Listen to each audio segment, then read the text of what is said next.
recognizing the House Leader of the third party. Thank you, Madam Chair. I have a series of questions that I'll raise over the next hour. And before I begin, I just wanted to express my appreciation to the Minister and the Minister's staff for your efforts and work. This is a very important ministry, and I really appreciate you taking the time to answer these questions and continue the important work of this ministry. So I just want to thank you for all of that. I'd like to start with a question related to the BC Conservation Officer Service. And I recognize in some cases these questions may have been canvassed, but if that's the case, I'm hoping you could summarize your answers to others for the benefit of those constituents and others watching today. Multiple organizations in this province have raised concerns about a lack of oversight for the BC Conservation Office Service, from their police-like arming to the increasingly high number of black bears unnecessarily killed by officers to wolf culls. How is this, through the chair to the minister, how is this ministry, how is your ministry ensuring that the Conservation Office Service has proper oversight mechanisms or independent bodies to improve transparency, accountability, and public trust? Thank you.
Minister?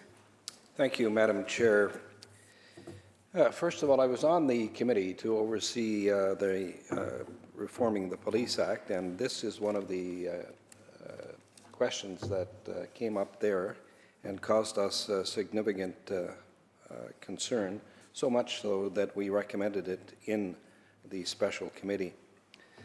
Bringing the Conservation Officer Service under the jurisdiction of a policing oversight agency is a significant policy change. However, the Ministry of Public Safety and Solicitor General have worked with the Ministry of Environment to develop a proposal to apply independent oversight of the Conservation Officer Service. Direction on this proposal will be to be implemented is pending. In the interim, in the absence of a new policy, complaints can be made about the conduct of conservation officers.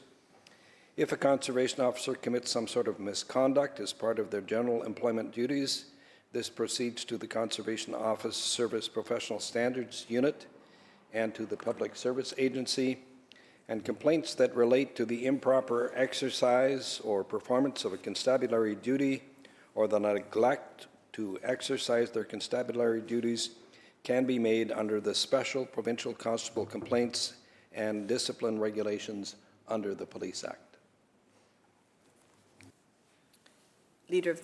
House Leader of the Third Party. Thank you, Madam Chair. Through the Chair, could the Minister give us a timeline for the independent oversight proposal being implemented?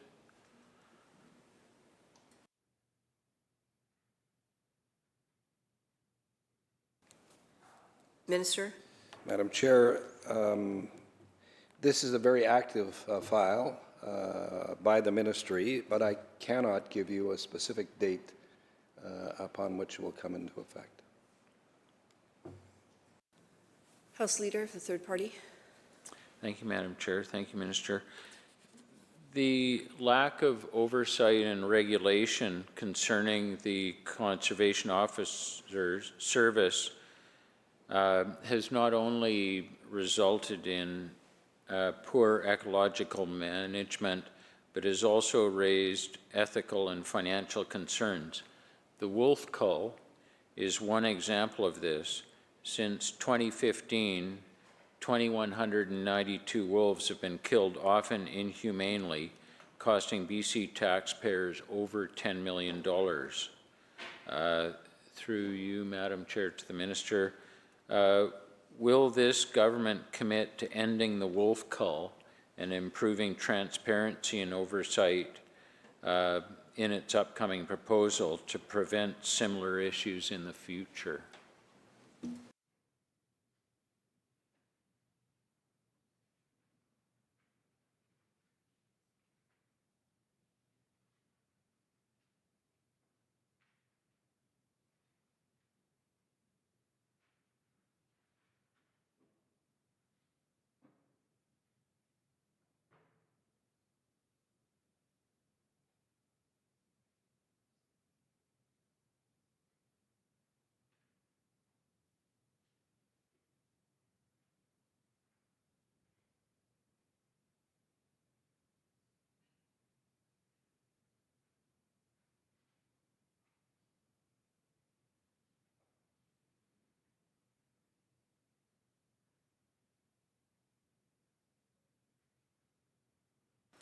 Minister?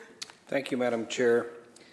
Oversight regarding policy decisions with respect to wildlife management issues is under the Ministry of Environment. House Leader of the Third Party. Thank you, Minister. I'd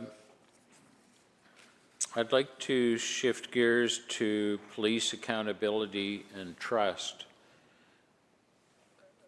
While this budget saw a notable increase in funding towards policing, public confidence in the police remains low. The service plan forecasts for 2024 find that only 45% of British Columbians have a lot of confidence in the RCMP. What is this government's plan to promote public trust in the RCMP and local municipal police, and what funding exists in this year's budget to do so?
Minister? Thank you, Madam Chair. We're doing a number of things to bolster the reputation of the policing community here in British Columbia. One of the things that comes to mind, for example, is police boards, right? The police boards have conduct over the performance of police in their jurisdiction, and it's important that they receive the training so that they can be a reflection of what the community wants in their police department. We always talk about the visible presence of the police in the community. In order for police work to be done, it must be seen to be done, which means in policing that the police must be out there and be seen to be doing their job. The best ambassadors for the police are the police. Their conduct, their deportment, the way they treat the community is a reflection of their values. And that's something that has been instilled in policing since it began historically. We recognize, for example, in this province, a large number of Indigenous people who come into contact with police and are unhappy with the result. So we have undergone and are continuing to encourage the policing community to ensure that the Indigenous community, the BIPOC community, those who are disenfranchised or less enfranchised because of their position in society are treated equally. That's something that we're committed to and we will continue to do. House Leader of the Third Party. Thank you, Madam Chair. Thank you, Minister. The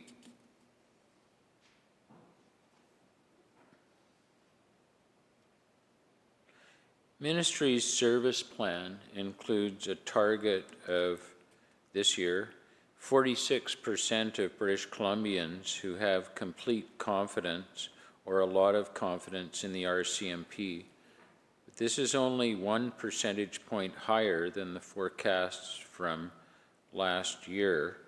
The minister has outlined the importance of training of police boards, the importance of a visible presence and the approach to that in the community, the importance of tailoring, if you will, the approach to policing to better reflect the needs and interests of Indigenous people. I guess there's really two questions. Can the minister identify any other barriers to improving public trust in police and describe the ministry's approach to addressing those barriers? Or is that are those the main three? And then secondly, why are the targets for public trust so low? This is only 1 percentage point higher than last year. I mean, what it conveys is that there's really 1 in 2 British Columbians who don't have confidence in our approach to policing, and certainly the ministry is very committed to the work it does and increasing the degree of confidence, but why are we only shooting for a 1% increase this year?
Minister?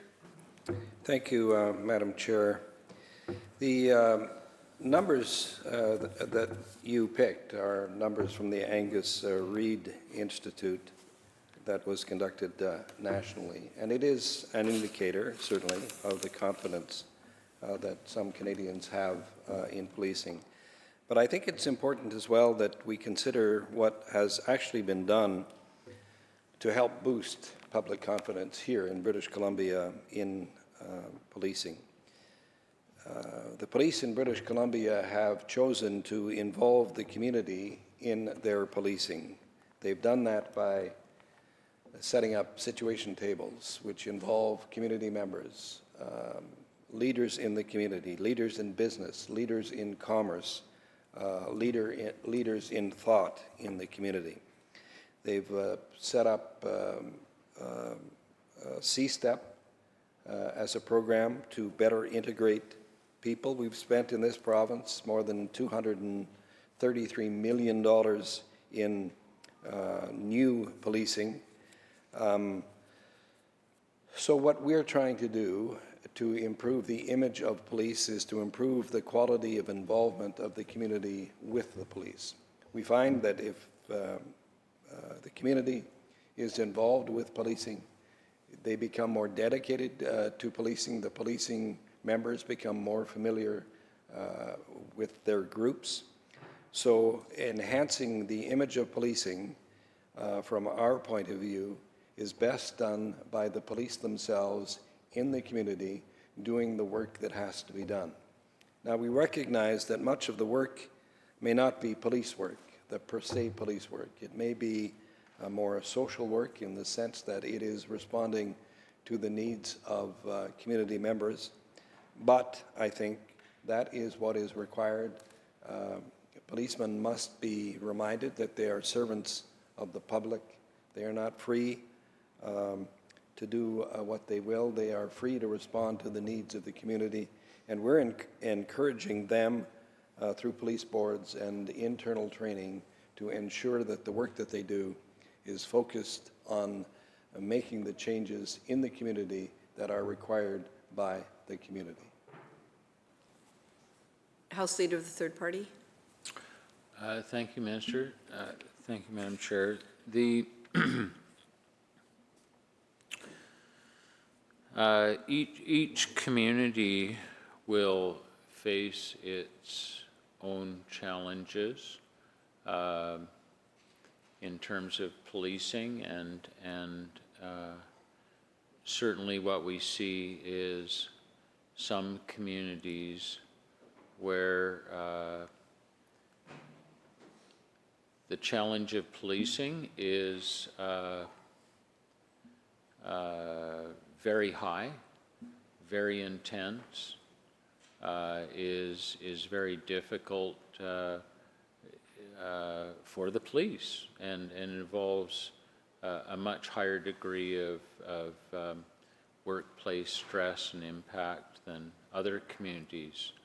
A comparison that I can draw just to illustrate the point is that I grew up in Oak Bay here in Victoria, and to not take anything away from the hard-working Oak Bay police, I will say that it was a pretty quiet community, and it was rare there was much in the way of an exciting or dangerous event to deal with. Compare that to Victoria. Victoria police face significant work stress and challenges on an almost daily basis. Through the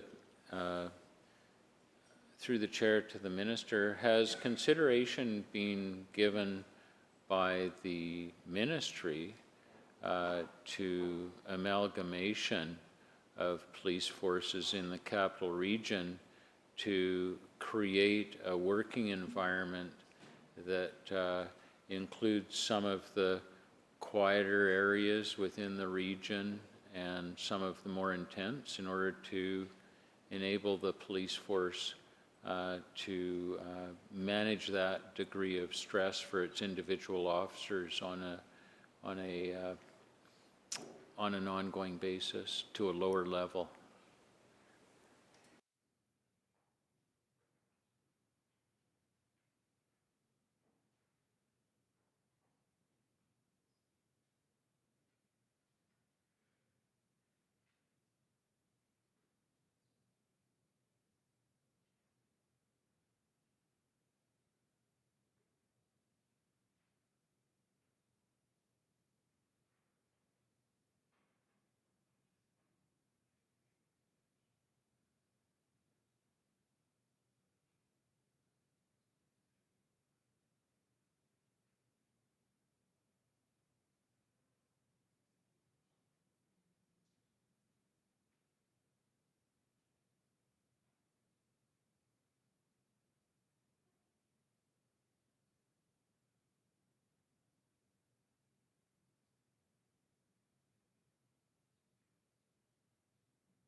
Minister? Thank you, Madam Chair. Harkening back to my own days as a policeman, it was fairly evident to me as a young policeman in Burnaby that not all the criminals were in Burnaby. They were elsewhere. They didn't restrict the boundaries that I was confined to. So there is an anomaly in police work that delegates police authority to a particular area that only applies to them, doesn't apply to the criminal element. In areas like Victoria, this is something that we considered on the Special Committee to Reform the Police Act. There was a consistent feeling that this was a perfect place to amalgamate the police agencies. And you will know that by and large, many of the police departments here in Victoria have joint squads that operate interjurisdictionally. Recently, there has been an effort here in Victoria to make that happen. It makes sense. It makes sense geographically, even from a fiscal point of view. The economies of scale that can be applied are at work here. So my direct answer to your question is that it's certainly something that is being considered. It's not something that will be led by the province, but will be led by the municipalities here in Victoria, perhaps in Kelowna, that area too, which has a large expanded population and duplication of many police agencies. House Leader of the Third Party. Thank you, Madam Chair. Thank you, Minister.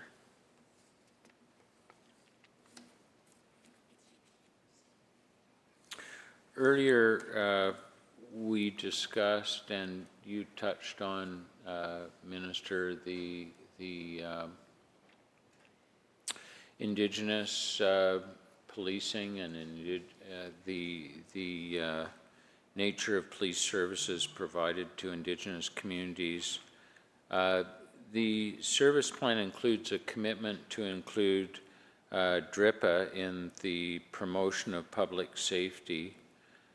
My question through the chair to the minister is, how does your government intend to implement DRIPA with respect to its efforts to promote police accountability and public trust?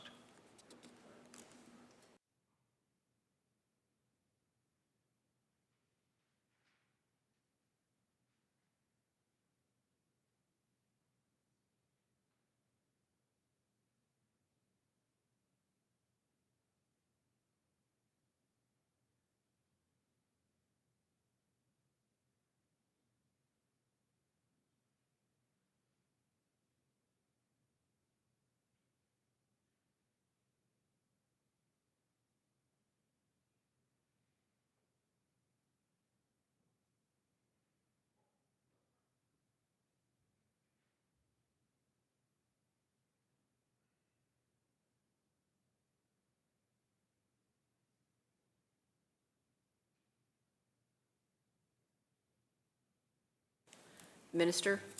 Thank you, Madam Chair. This government is committed to the principles of DRIPA, and I'm sure you'll be pleased to know that we have worked hand in hand consistently with our First Nations to ensure that we work in lockstep with them so that the principles of DRIPA are upheld. There is constant consultation between the groups involved so that that happens. House Leader of the Third Party? Thank you, Minister. Thank you, Madam Chair.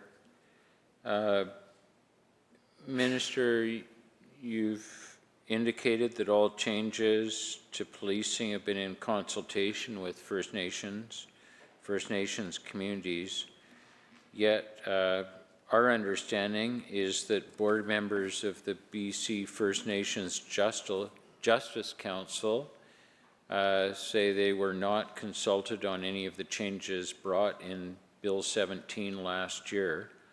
How is this ministry, your ministry, ensuring, through the chair, that any reforms to policing the Police Act are done in consultation and with the participation of organizations like the BC First Nations Justice Council?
Minister?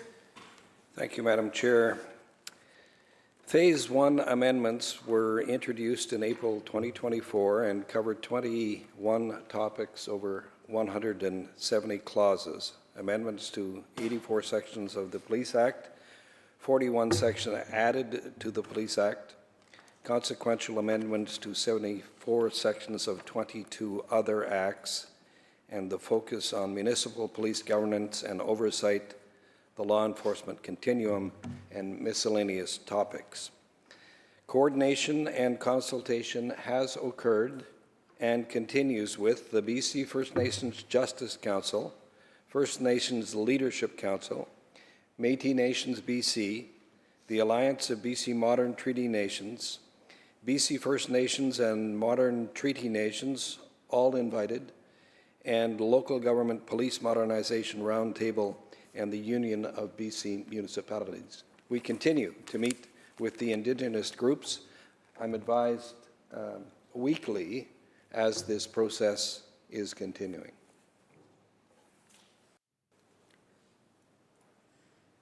House Leader of the Third Party? Thank you, Minister. Thank you, Madam Chair. It's helpful to have that information on the record, and certainly draw that to the attention of the board members of the BC First Nations Justice Council.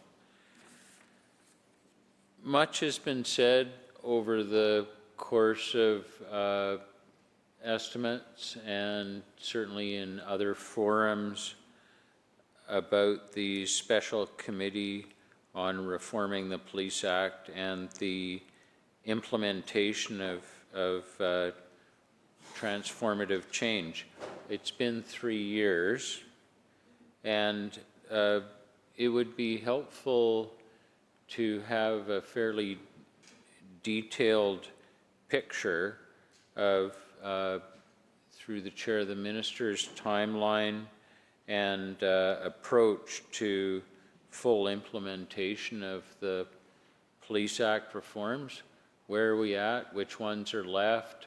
How will the funding be set to complete this work? And what is the timeline for completion, 100% implementation?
Minister? Thank you, Madam Chair. As I noted earlier, Phase 1 of the Policing and Public Safety Modernization Initiative introduced the Police Amendment Act 2024, which received royal assent on April 25th, 2024, as an initial legislative reform step. To date, we've implemented 3 recommendations from the Special Committee's report. For example, municipal councils now have the authority to determine who their representative will be on the police board, and will allow members of the police board to elect their chair and vice chair before the mayor was automatically the representative on the board. As well, we've implemented 7 recommendations from the 2019 Special Committee to review the police complaints process. For example, the Police Complaints Commissioner can now call a public hearing earlier in misconduct investigations. Now, in its second phase, including regulation development from Phase 1, focusing on additional policing and public safety reforms through broad consultation and cooperation with stakeholders and partners. Also focused on co-development of policies and legislation with Indigenous partners and local governments as recommended by the Special Committee. This work takes time to ensure meaningful, in-depth consultation and engagement on proposed policies is completed, and we look forward to providing an update as appropriate. House Leader of the Third Party. Thank you, Minister. Thank you, Madam Chair. As a follow-up to the question through the Chair to the Minister, are there any recommendations that the government does not intend to implement?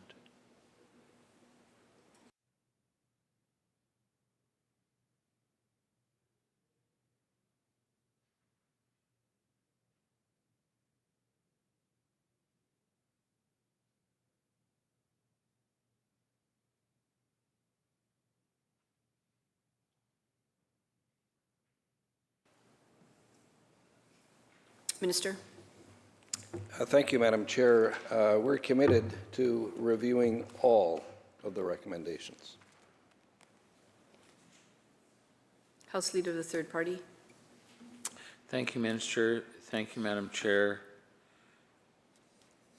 The Minister recently said that this government would be open to implementing a fourth option for 911, specifically for mental health related emergencies, as this is another example that's consistent with the recommendations from the Special Committee on Reforming the Police Act. Through the Chair, can the Minister describe what this plan would look like and how soon we can expect this vital change? Mental health issues are a top priority. Thank you.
Minister. Thank you, Madam Chair. As I committed earlier, we are reviewing the fourth line as an option. Currently, if someone is in distress, our 911 call takers and dispatchers will assign a mental health and police teams in communities where they are available and on duty.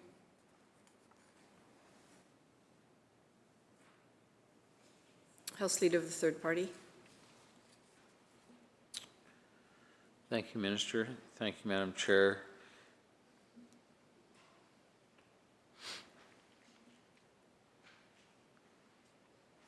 This government has committed itself to implementing the calls for justice developed from the National Inquiry into Missing and Murdered Indigenous Women and Girls. Through the chair to the minister, can the minister speak in some detail to this government's progress on the calls for justice and the funding in this year's budget that exists for this important work? Thank you.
Minister?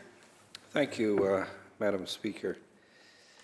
My ministry supports a number of initiatives to help prevent and address the violence faced by Indigenous women, girls, and Two-Spirit people, including $10 million for 70 new sexual assault services programs, which commenced in 2023, of which are Indigenous-focused programs. Continued operation of FILU, the Family Information Liaison Unit, which provides frontline support to families of missing and murdered Indigenous women and girls. The establishment of Path Forward Community Fund in 2022, developed and administered by the BC Association of Aboriginal Friendship Centres to meet the needs for Indigenous-led capacity building and safety planning, and help Indigenous communities and organizations create and implement their own culturally safe solutions. Over 750 projects funded since 2014-2015 through the Civil Forfeiture Office grant program that focuses entirely on Indigenous women and girls. House Leader of the Third Party. Thank you, Minister. Thank you, Madam Chair. Through the chair to the minister, does the minister plan to create an independent unit or task force with oversight from Indigenous communities to ensure there is a proper and culturally sensitive review of unresolved files of missing and murdered Indigenous women, girls, and Two-Spirited people? Thank you.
Minister?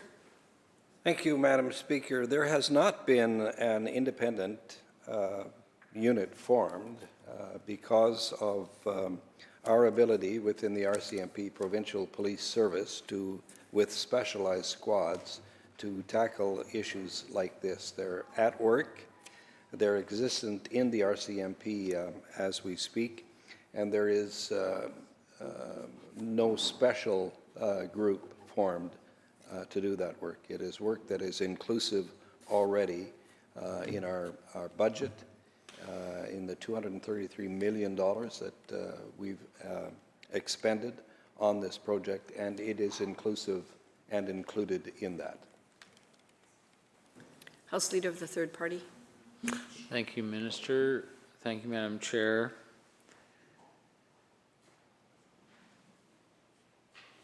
We've canvassed this in this session. I'd like to canvass it again. Many have raised concerns about the pattern of misconduct and violence committed by the Critical Response Units, or CRU, including from the Civilian Review and Complaints Commission, municipal officials, human rights organizations like Amnesty International, independent police watchdogs, and First Nations groups. So this is not an isolated complaint.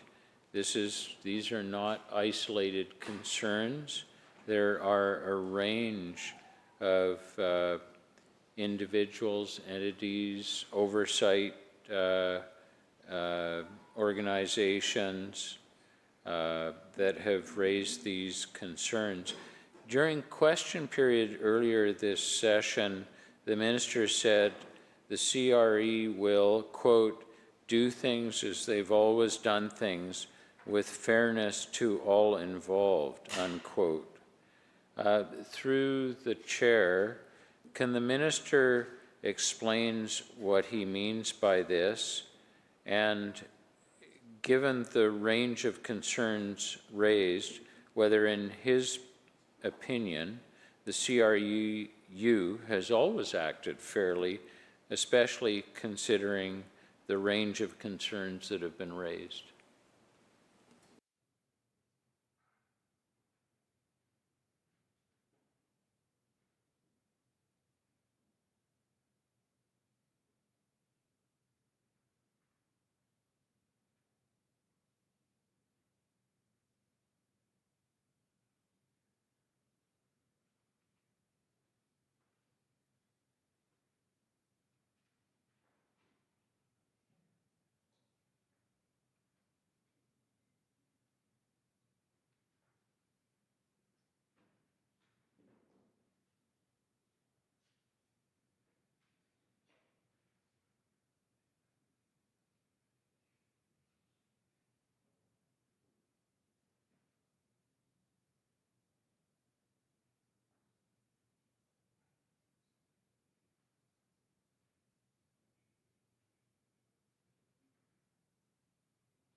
Minister of Public Safety. Thank you, Mr. Chair. I want to reaffirm that I expect in all cases that the crisis response or critical response unit will act fairly at all times. And we have taken steps to set targets to support them in their training and their outreach. And this promotes within them the ability to provide direction to crew and to achieve its goals. So a principle that I work on, that we work on, is fairness. Again, the expectation is that with the training provided to them, with their targets set out, that they will, in all things, act fairly. Thank you, Minister. House Leader of the Third Party. Thank you, Minister, and thank you, Mr. Chair.